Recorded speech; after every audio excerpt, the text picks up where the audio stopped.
You ever have one of those moments where you realize your entire life is about to change because of a dumb little piece of paper? Yeah, that was me the morning Karen. The self-proclaimed HOA enforcer showed up at my door grinning like she'd just won the lottery and handed me a $5,000 fine for illegal hunting. She thought she had me. She thought she ran the show around here. But let me tell you, what she didn't know was that her little power move was about to flip the entire neighborhood upside down, and this time the HOA wasn't going to walk away smiling. So I'm Mason Holloway, 38, ex-military, now a software engineer working from home, which sounds fancier than it is. 2 years ago, I packed up my life in Seattle tech cubicles, honking cars, people stacked on top of each other, and bought a place in Green Valley Estates, Western Washington. All I wanted was some quiet, a patch of woods out back, maybe some peace for once. Instead, I landed in HOA hell, a place where the lawns are perfectly edged and the rules are apparently sacred scripture. Now, I didn't move in looking for a fight. I just wanted to mind my own business, keep my grass tidy, and maybe hunt a little during deer season the way my granddad taught me growing up in Montana. You know, normal stuff. But from the first week, I could tell things were a little different here. The president of the HOA, Evelyn Richardson, imagine the most controlling person you know, multiply it by 10, welcomed me with a smile so stiff it hurt to look at, and a gift basket full of bylaws instead of cookies. "We're so delighted to have new blood in Green Valley," she said, her eyes daring me to step out of line. For a while, I kept my head down, paid the crazy high fees, $450 a quarter, if you're curious, kept my lawn greener than the neighbors, and steered clear of the HOA meetings, which my friend Sarah down the block called Evelyn's private court. Sarah, by the way, was one of the only normal people in this place, a teacher genuinely kind, always showing up with cookies for no reason. She warned me, "Don't let Evelyn get to you. She's harmless if you don't poke the bear." And honestly, maybe I wouldn't have if it weren't for one perfect October morning. I'd stumbled on this stretch of woods right next to our development, 80 untouched acres, stream winding through the trees, the kind of place that just calls your name. I did a little digging and found out it belonged to some guy named Frank Williams, 83, living out his retirement in Florida. Shot him an email asking if I could hunt there, promised to take care of the land. He replied right away. Turns out he missed those woods and was happy someone wanted to use them for something real. "Just send me a picture if you get a nice buck," he said. But what I didn't realize was that for years, Evelyn and her little group had been treating Frank's woods like their own private hiking paradise. Trails, bird feeders, benches, you name it, never asked permission, just claimed it as a community asset the same way they claimed every little patch of grass or bit of sidewalk. So picture this, I'm out there at dawn, sitting quiet, waiting. Sun just rising, and sure enough, a buck steps out. I take the shot, drop him clean, and I'm kneeling down, when through the trees comes Evelyn leading her morning gossip parade decked out in matching yoga pants. The look on her face when she sees me, if looks could kill, I'd have dropped right there next to the deer. She starts snapping pictures, shrieking about protected land and murder, threatening to call the police. I try to explain, but she just waves me off her world, her rules.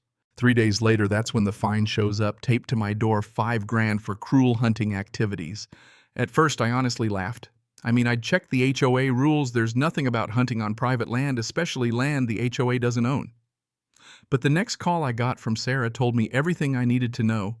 Evelyn was already spreading rumors at her school, painting me as some kind of psycho with a gun. The whole neighborhood suddenly started looking at me like I was a walking threat. So I show up at the next HOA meeting, ready to defend myself.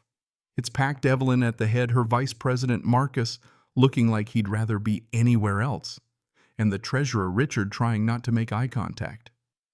Evelyn jumps right in, accuses me of bringing violence and danger into their precious nature preserve. I calmly lay out my case hunting permit, written permission from Frank, everything legal and above board. The room goes quiet.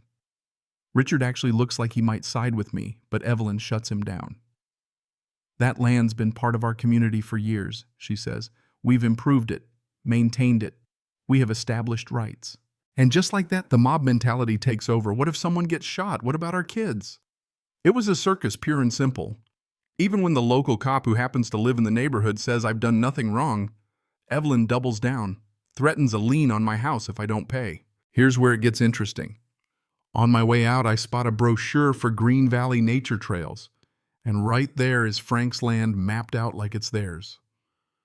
I call Frank, give him the rundown. He's pissed, never gave anyone permission to so much as walk on his land. And honestly, he's thinking of selling anyway. Suddenly, I see my opening. Fast forward a week with the help of Amanda, a sharp real estate lawyer. I close on Frank's 80 acres for $750,000, almost all my savings, but worth every penny for what comes next. I get the deed in my hand, and let me tell you, I haven't slept that good in years. Evelyn and Marcus show up the next morning with more threats, legal action, more fines, the whole works. I invite them in all smiles and slide the deed across the table. The color drains from Evelyn's face when she realizes I now own every inch of the community trail she's been crowing about for years. "You can't do this," she stammers. "We have established rights." "Try me," I say, "and good luck explaining to a judge why you've been fundraising for a park on land you never owned." And that's when everything started unraveling. Emergency HOA meetings, angry neighbors, people suddenly realizing they'd donated money for a park that was basically a monument to Evelyn's ego. That's also when Robert, an old accountant who'd served on the board years ago, knocks on my door with a folder full of receipts and a confession Evelyn had been funneling park funds to her husband's consulting company, covering it up with fake invoices and threats.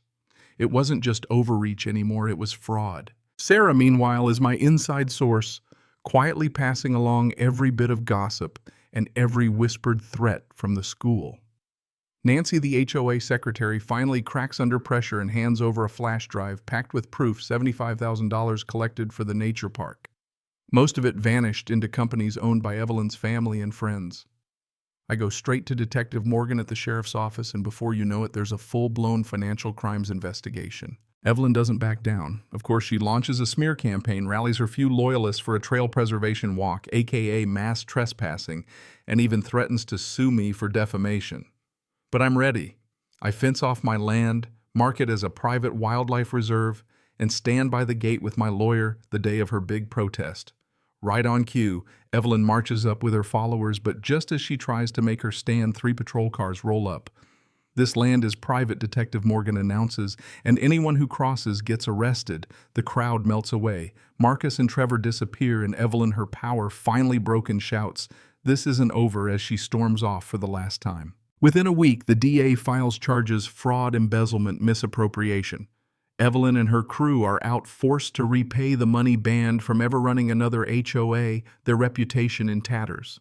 Sarah becomes the new interim president, orders a full audit, and for the first time the HOA actually starts working for the people who pay the dues. The land, I open a real public trail, the Frank Williams Memorial, with a plaque for the man who trusted me with his woods, and a reminder to everyone who walks there: respect the land and the people who own it. And those community donations Evelyn stole, they're now a scholarship fund for local kids who want to study ethics because, let's be honest, this place could use a little more of that. Now, every time I walk those woods, I think about how quickly a bully can turn a neighborhood upside down, and how sometimes standing your ground can bring a whole community back together. Evelyn, last I heard, is living somewhere in a generic apartment, no HOA, no followers, no throne. Fitting right. So here's the thing, was I right to fight back, or did I go too far? Where's the line between personal rights and community good? You tell me. Drop your thoughts below, because if there's one thing I've learned, it's that these stories are never as simple as they look from the outside.